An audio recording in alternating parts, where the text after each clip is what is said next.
Hello, ladies and gentlemen, and welcome back to the Ultimate Doctor Who Marathon. This is a show where I take a look at every classic Doctor Who story, plus a bunch of Big Finish audio dramas, one episode a day, 7 days a week. And today, on the 22nd of April 2019, we are starting a look at the finale for the fourth series of Fourth Doctor Adventures, Return to Telos. Now, Return to Telos, we're starting with part one, obviously. It's 2 parts long. There's a big issue with it. And that big issue is that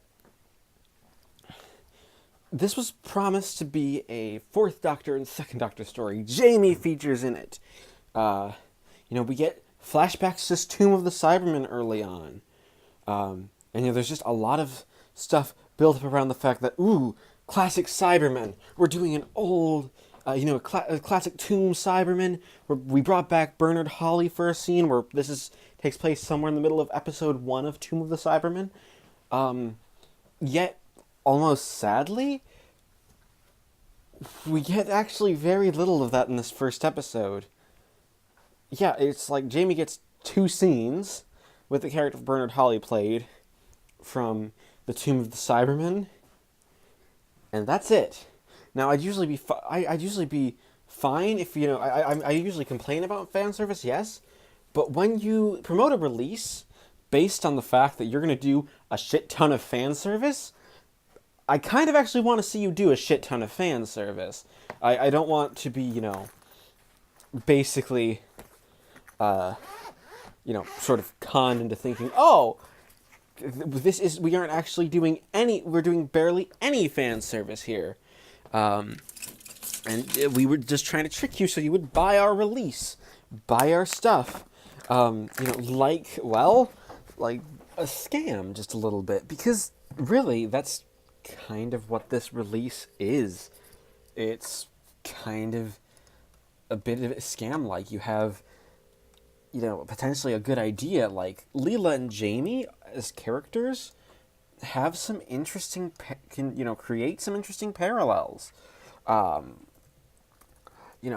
They are both savages. They're both warriors, though technically different types of warriors. Leela is your more traditional noble savage, whereas Jamie is just a warrior from the past. They never really had the chance to interact because they never really met on screen. So, having Jamie and Leela meet was almost something that you think would be a given for this release. It's something that the release should do a really good job of making sure is front and center and, is big in the advertising, which of course they do. But that being said, they don't actually include it in the release itself. The Second Doctor and Jamie's involvement, well, the Second Doctor doesn't even show up in this one very much. And he doesn't even meet the Fourth Doctor, which would be an interesting sort of dynamic, because, well, they're both sort of the, I guess, zanier Doctors, if that makes any sense. They both have a zany sense of humor, and, just sort of give you that over-the-top levels of storytelling, something that, something that could have been done really, really well. Because outside of the first few scenes where it's like they arrive on Telos, this episode, it's basically, let's find a way to save K9 because K9 needs saving, which I can only complain about because, well, the evilness of K9 was only brought up in the last part of The Fate of Krelos, the last episode we looked at, and we didn't do much with it. Like, there needed to be more done with K9 being evil, and that part of the story, if you really wanted to make that effective. They don't make it effective here. It's just sort of there to be dull and not really give us an interesting ending. It doesn't make K9 interesting. It doesn't make the Doctor very interesting. It doesn't change their relationship. They almost fix it because there's this idea that, like, a Cybermat gets stuck in its brain. Now, that being said, the Cybermen do appear here. Krelos as a planet is near Telos. And honestly, cut out the fan service, you'd probably have a better story here, because a lot of this first episode takes place on Krelos and deals with our characters.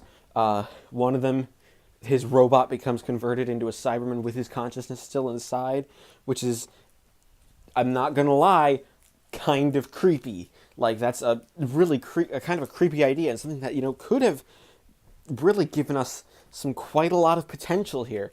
Again, a lot of the issue here is that the potential's there. There's just not a lot of good here to really build on said potential. It's like, oh, we have the potential, but we're not really going to use it. We built scary characters and, monsters that go bump in the night and things like that. But we aren't actually going to have them really be evil. So you just sort of, the story limps along to its first cliffhanger. And the cliffhanger is effective. It's an effective cliffhanger. Nicholas Briggs does a really good job. And I do like Michael Cochrane, Tom Baker, and Louise Jameson. They all have good chemistry. So does Veronica Roberts. Again, it's a pretty small cast. Most of them credited right on the front cover. There's just isn't enough time spent on creating a story that to go along with this cast and deal with the ideas that they're presented here, as they are presented, because that's just, because that's what Doctor Who really needs to be doing. It needs to be building on a story. And sadly, Return to Telos Part 1 doesn't build on a story at all. It starts off Fate of Krelos. It basically is Fate of Krelos Part 3, when the title change and the big cover change, the emphasis on the Cybermen with Jamie and Leela and the Doctor, really should have been where the story was going. And simply put, we don't go there. Like, you could cut out the Telos diversion in Part 1 almost completely. Just have the Doctor and Leela make it back into the TARDIS and deal with K9 that way. Of course, there are mentions of Jamie, and Leela wants to meet him, but they don't meet. They don't give us, the audience, what they promise on the cover. It's very deceptive, and honestly, just a real shame. So overall, I'm going to give Return to Telos Part 1 a 4 out of 10. It is the 24th of April 2019, and I just finished listening to Part 2 of Return to Telos, one of the weakest episodes I think Big Finish have produced, mainly because we actually don't return again to Telos for 5 minutes into the episode, titled Return to Telos. Like, this is just, it's one of those weird, we're doing this story, but we don't actually want to commit to doing this story. It's something that Big Finish seems to have trouble with, is that, well, okay, and, it's this weird, we're doing this because we want to deal with nostalgia and give, I guess, a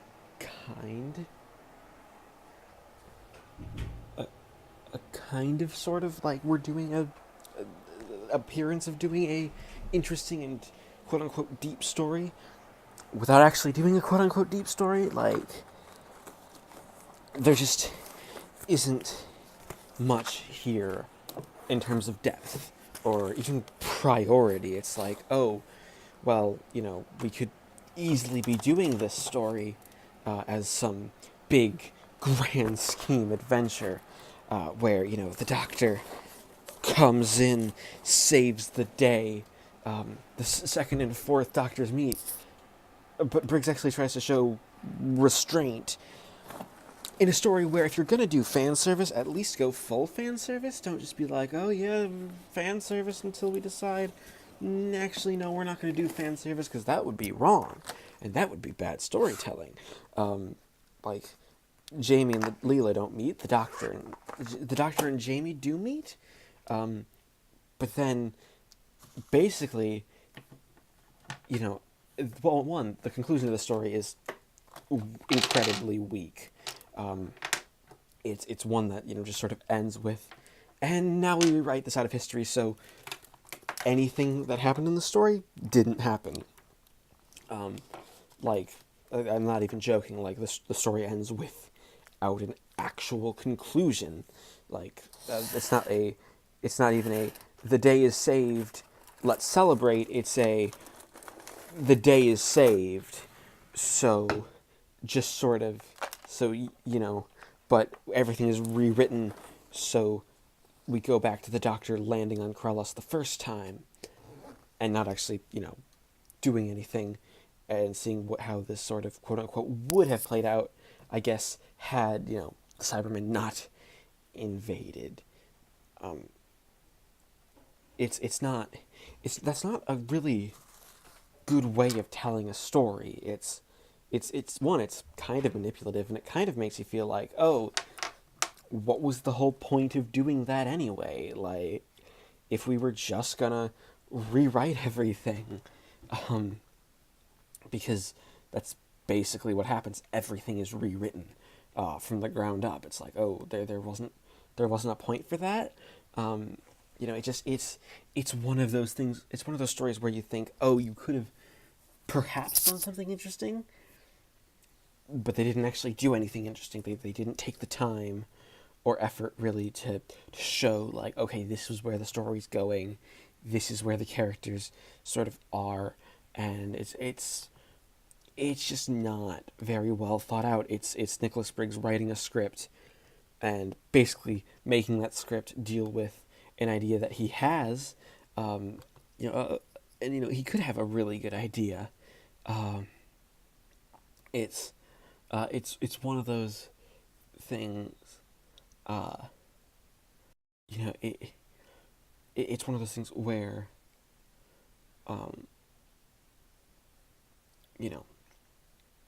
it's one of those things where the story comes around with the idea that we might be building something, but we don't.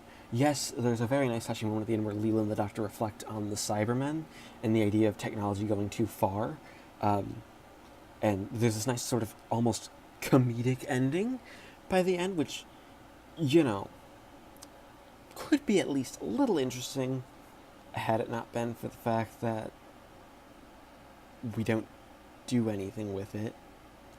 It's just a story that's like, oh, we've decided we're going to do this, so this is what we've done, and we've decided to end the story here. It's not good story. This is just an example of this is how not to tell a story. Because if you're gonna tell a story, actually tell a complete story and give us a good sense of the ending. Give us and make our characters grow. We have our characters reset essentially to point blank, which I guess they don't necessarily need to be. They don't need to be, fully developed. But you could at least they don't need to go through a big journey, but like at least give them an arc so that you can say you had it, so you can actually tell a full story. Let the arc work. It's something that really is necessary for this story. So overall, I'm going to give Return to Telos Part 2 a 2 out of 10 because it's disappointing. That being said, we average up the scores to give Return to Telos a final score of 3 out of 10. Thank everybody for watching this installment of the Ultimate Doctor Who Marathon. As always, please leave a like, comment, subscribe if you haven't already. I'd always like to hear from you. And join me next time when we take a look at the penultimate televised story from Season 15 of Doctor Who, and the second story from this season to be written by Bob Baker and Dave Martin, Underworld.